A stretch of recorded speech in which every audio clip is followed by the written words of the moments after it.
So now we're going to talk about a binary heap. A binary heap is a collection whose elements are kept loosely organized. The greatest value always bubbles up to the front. There are three methods commonly used with the binary heap, and they are push, pop, and peek. And those are going to be the three methods that we look at.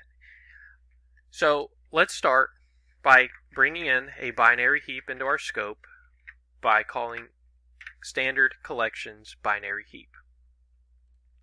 So now we can create a mutable B heap by saying binary heap new, and that's going to instantiate us a new binary heap. And now, like what we did with a vector, we can push values onto here. So let's push in multiple values just to make sure that our largest value is always bubbling up to the front. So now let's print out the binary heap and just make sure that 20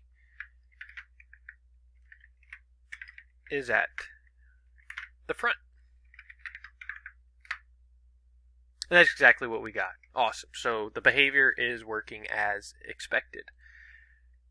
So the first thing, we saw that in vectors, but we can also do pop.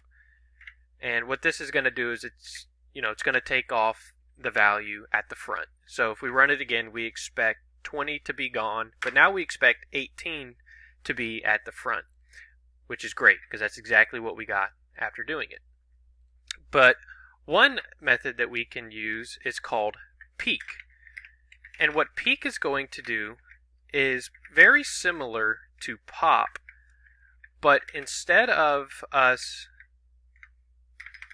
getting a returned value, and instead of the value being removed from the binary heap, peek is going to leave the value there for us, but it's still going to return that value to us.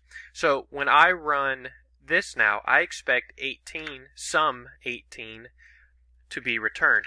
So peek is going to return an option t, and then obviously return none if empty, or some t otherwise, which is great because that's exactly what we got. But just to make sure that the value wasn't removed, let's print out our B heap again, and great, we still see that 18 is at the front.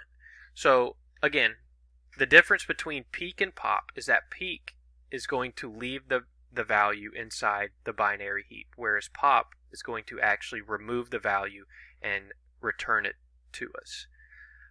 So again, a binary heap is not too difficult, but this collection is useful in cases where we care about priority. So as we add values in, the higher the priority, obviously it will be at the front of the binary heap, which is going to allow us to take care of whatever has the higher priority first.